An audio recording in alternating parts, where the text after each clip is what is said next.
Vice Representative Edgar Chato from the First District of Bohol for his privilege speech. The Honorable Edgar Chato is recognized to avail of the privilege hour. Madam Speaker, my esteemed colleagues, distinguished guests, good afternoon. It is with a heavy heart that I welcome the new year 2022, as before the year 2021 left us, the province of Bohol had received massive damages together with the other areas in Visayas and Mindanao that were in the path of Typhoon Odette.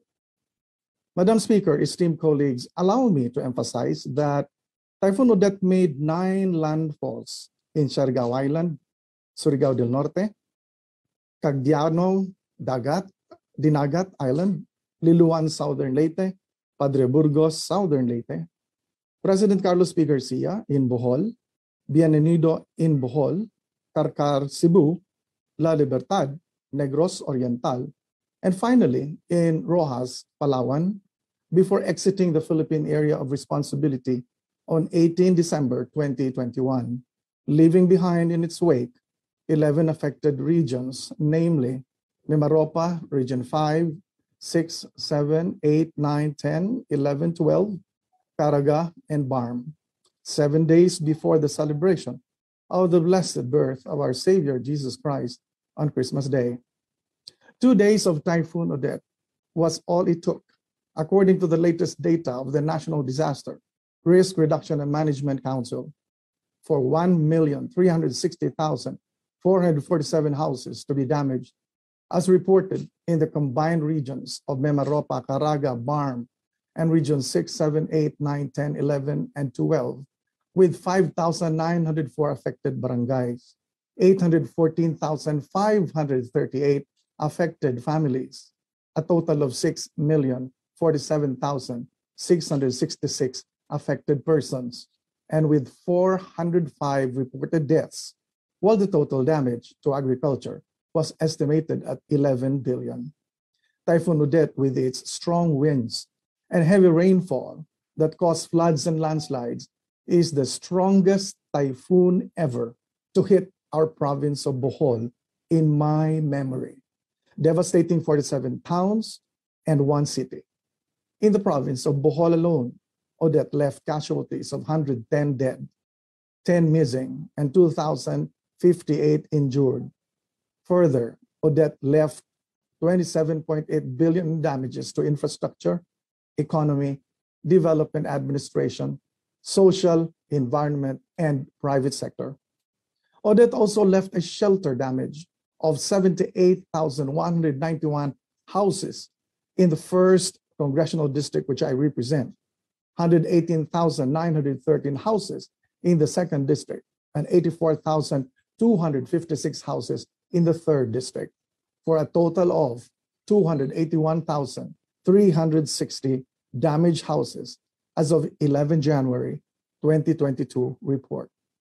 In addition, there are still 4,329 families or 14,212 individuals staying at the evacuation centers as I speak.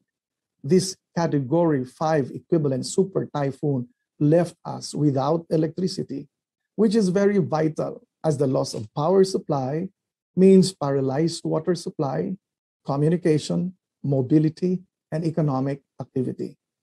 Bohol is an island province. It's vulnerable to disruption in supply of fuel, food commodities, building materials, and the like due to transport problems. Madam Speaker, esteemed colleagues, in the last quarter of 2020, the House of Representatives declared a climate and environmental emergency to ensure enhanced and coherent climate actions in the executive and legislative agenda of the government. Towards this end, the House of Representatives shall, among others, number 1, encourage that climate urgency be placed at the center of all policy decision-making from local to national level. Number 2, encourage local governments to issue climate change declarations within their respective jurisdictions. Number 3, call on the major carbon emitters locally and abroad to take responsibility for climate change and to reinvest in renewable and sustainable energy. Number 4, call on local governments to adopt a no to coal or no to new coal policy within their respective jurisdictions. Number 5, call on local industries and local government units to pursue renewable and sustainable energy sources. And number 6, enjoin national government agencies to promote convergence of efforts towards strengthening data science, technology development, and research for climate change adaptation and mitigation, including the establishment of a national integrated risk information system and a national loss and damage registry to support science-based policy formulation and risk governance at national and subnational levels. For the Philippine government to place climate action as the central policy of the state that will define and give direction to all policies means mainstreaming climate in all policies, plans, and projects.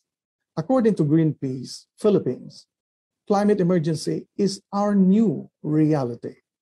And to be able to address it effectively means climate lens must be the primary consideration in all our plans. Currently, much of our climate emergency actions are geared towards disaster preparedness and response. We also need policies that will prioritize climate lens, not just in disaster response and readiness, but in planning, infrastructure projects, permits for large-scale industrial activities, and fisheries and agricultural policies, among others. The Philippines is one of the least emitters of carbon, and yet it is one of the top 3 most vulnerable countries to climate change. Typhoon Odette has proven time and again how vulnerable we truly are to climate change. 1 typhoon, 9 landfalls, 11 regions with 6,047,666 persons affected, and with about 11 billion of damage in agriculture on top of that. This cycle will repeat again come the next wet season.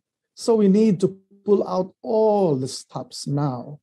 There are still many things we can do. For instance, we all know the importance of mangroves as natural defense against storm surges, sea level rise, and severe weather events caused by climate change. Mangroves can absorb or reduce wave energy by up to 60%. So these mangroves are especially crucial for a country like the Philippines, where 60% of the population live in coastal areas. According to reports from those who survived the destruction that Odette brought, Siargao's mangrove forest protected residents from a storm surge headed toward Del Carmen, one of the 9 municipalities in the island. The municipality of Del Carmen boasts of the largest mangrove plantation in the Philippines, covering 4,871 hectares. In 2013, Barangay Parina in Goporlos, Eastern Samar, was saved by its 2 large mangroves about 9 hectares in size that sandwiched it from the storm surge generated by Super Typhoon Yolanda. On the other hand, Barangay Bacau, which was nearby but was located outside the mangrove area, was completely destroyed when the storm surge swamped the village. We must therefore manage and protect our coastal resources. The House Committee on Climate Change has already approved the Consolidated Bill on Integrated Coastal Management and National Coastal Green Belt Program, entitled An Act Adopting Integrated Coastal Management as a National Strategy for the Holistic and Sustainable Management of Coastal and Related Ecosystems and the Resources therein from ridge to reef, other supporting mechanisms for implementation, and providing funds therefore. How many more typhoons like Yolanda and Odette do we need to pass into law? Mr. Speaker, my esteemed colleagues, Madam Speaker rather, before this Congress ends in June, it is my dearest wish that the Consolidated Bill on Integrated Coastal Management and National Coastal Greenbelt Program be passed into law before another Yolanda and Odette reminds us again this year. In the face of the climate crisis we are experiencing, it is paramount for us to adapt and be resilient. In view of this, the House Committee on Climate Change has also approved House Bill number 9780, entitled An Act Enhancing the Capability of the Philippines in Dealing with Climate Change, authored by Representative Joy Myra S. Tambunting, last 20 August 2021.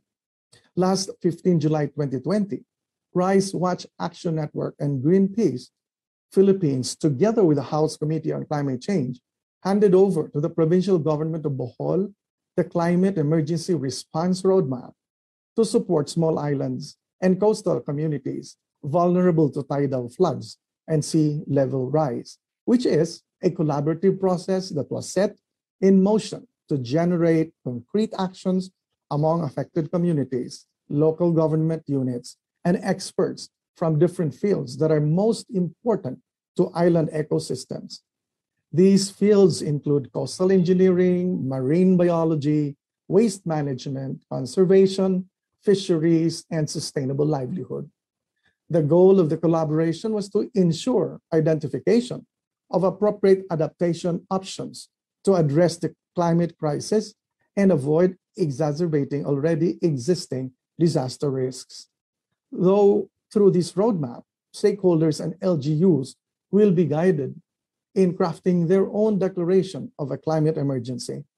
They will also be able to understand how such a declaration can strengthen convergence of climate change adaptation, mitigation activities, and, most important, climate justice. Finally, they will also be guided on how the small islands can enhance their own resilience against the negative effects of climate change, particularly sea level rise and drought. It is my fervent hope that this roadmap be replicated, most especially by other island areas in the country and coastal communities, to prepare them to the adverse effects of climate change like Odette. Again, let me point out that our country is one of the most vulnerable to climate change and one of the least emitters of carbon. Still, our nationally determined contribution aims for a 70% reduction in greenhouse gas emissions. However, much of this target is conditional and hence dependent on climate finance coming from the developed countries. Typhoon Odette has again exposed our vulnerability to the extreme weather events. It is high time, therefore, that we lead the call for climate justice. We must hold the major carbon emitters accountable to their promised financial assistance to the most vulnerable countries to climate change, like the Philippines. Typhoon Odette has come and gone. But upon reflection, this representation had been made aware that, first, climate change preparedness, quick response, rehabilitation, and recovery entails high costs, which rightfully makes demand for climate justice urgent and compelling. Second, the Department of Energy and Energy Regulatory Commission must fast-track power supply projects for island provinces. Example is the NGCP's Cebu-Bohol Power Interconnection Project and the One Bohol Power in-island power supply project. In addition, there is a need for power and electricity bill subsidy with the rising cost of fuel, as Bohol presently uses a power barge and diesel plant until Leyte Bohol interconnection is restored, with the devastation of NGCP towers. Similarly, National Power Corporation performs missionary electrification function through the Special Power Utilities Group, or SPUG, of small islands using generator sets in areas not connected to the transmission system. Third, there is a need for a coordinated approach in quick data generation by all agencies and LGUs, and use uniform official data template as basis for relief and rehabilitation efforts of government and non-government aid-giving agencies. Fourth, we must quickly localize climate emergency measures, including adoption and mitigation. The province of Bohol was twice hit by Typhoon Odette, and the destruction left behind in its wake is immense, to say the least. The poor are, of course, the most affected, as their houses are mostly made up of light materials. My fellow Boholanos even spent the festive season in darkness, as electricity took time to be repaired and is still undergoing repair as I speak. We need help to be able to recover. We therefore call on the international organizations to help us rebuild Bohol and the rest of the areas in Visayas and northern Mindanao, which were hard hit and are still reeling from the after effects of Typhoon Odette. Our agriculture and tourism sectors are what was left to us as still economically viable despite the pandemic. The tourism sector is usually able to bounce back quickly, as evidenced by the revival of domestic travel last holiday season.